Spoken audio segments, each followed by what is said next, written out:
अब आगे है प्रयोग के आधार पर।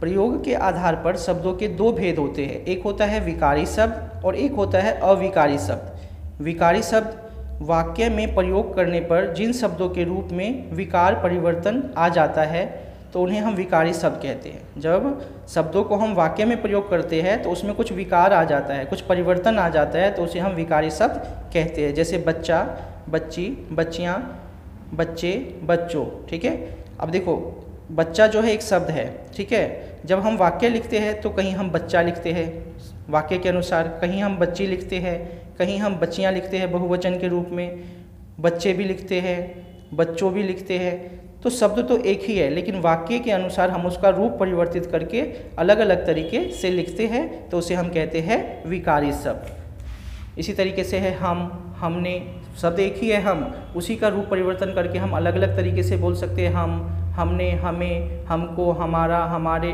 हमारी। इसी तरीके से अच्छा, अच्छी, अच्छे, अच्छों, पढ़ा, पढ़ी, पढ़ी, पढ़ें, पढ़ेगा, पढ़ूंगा, पढ़ेंगे। एक शब्द लेकिन उसका रूप परिवर्तन करके वाक्य में अलग अलग तरीके से लिख सकते हैं। संज्ञा, सर्वनाम, विशेषण और क्रिया विकारी शब्द होते हैं। संज्ञा जो है वो उसको हम चेंज करके लिख सकते हैं, सर्वनाम, विशेषण, ठीक है, और क्रिया, इनको अलग अलग तरीके से लिख सकते हैं, इसलिए हम इसे विकारी शब्द कहते हैं। आगे है अविकारी शब्द। वाक्य में प्रयोग करने पर जिन शब्दों के रूप में विकार उत्पन्न नहीं होता। जब हम शब्दों को वाक्य में लिखते हैं तो उसका कोई रूप परिवर्तित नहीं होता, जैसे होता है वैसे के वैसे लिख देते हैं, तो उसे हम कहते हैं अविकारी शब्द। अब यहाँ पर है कब, क्यों। अब कब है, किसी भी वाक्य में लिखोगे किसी भी, तो कब कब ही रहेगा, उसका कोई जो है रूप परिवर्तन नहीं होगा। इसी तरीके से क्यों, कहाँ, कैसे, इधर, उधर, इसलिए, तुरंत, शीघ्र, अंदर, बाहर, में, ऊपर, नीचे, क्योंकि, किंतु, परंतु आदि। ये सारे ऐसे वाक्य हैं, ऐसे शब्द हैं जिनको वाक्य में जब हम लिखते हैं तो उनका कोई जो है रूप परिवर्तन नहीं करते हैं, उस पर किसी चीज़ का असर नहीं पड़ता है।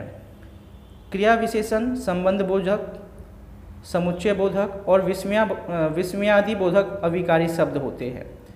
तो इस तरीके से हमने पढ़ा जो हमारा चैप्टर 3 था, शब्द विचार। शब्द विचार में हमने सबसे पहले क्या पढ़ा, शब्दों को हम जो है 4 तरीके से जो है उसका भेद करते हैं, उत्पत्ति के आधार पर, रचना के आधार पर, अर्थ के आधार पर, प्रयोग के आधार पर। उत्पत्ति के आधार पर हम तत्सम, तद्भव, देशज, विदेशी और संकर।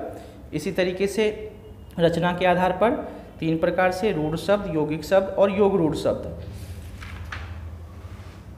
अर्थ के आधार पर एकार्थी, अनेकार्थी, पर्यायवाची और विलोम शब्द। और प्रयोग के आधार पर विकारी शब्द और अविकारी शब्द। तो ये जो चैप्टर हमारा 3 था वो कंप्लीट हो गया।